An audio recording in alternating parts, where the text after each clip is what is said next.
அந்த மூன்றெழுத்தில் என் மூச்சிருக்கும், அது முடிந்த பின்னாலும் பேச்சிருக்கும். உள்ளம் என்றொரு ஊர் இருக்கும், அந்த ஊருக்குள் எனக்கு ஒரு பேர் இருக்கும்.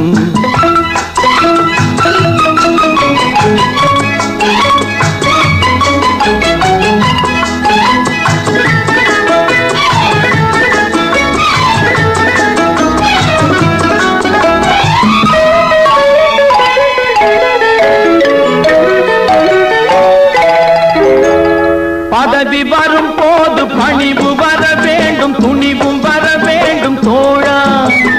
பாதை தவறாமல் பண்பு குறையாமல் பழகி வர வேண்டும் தோழா.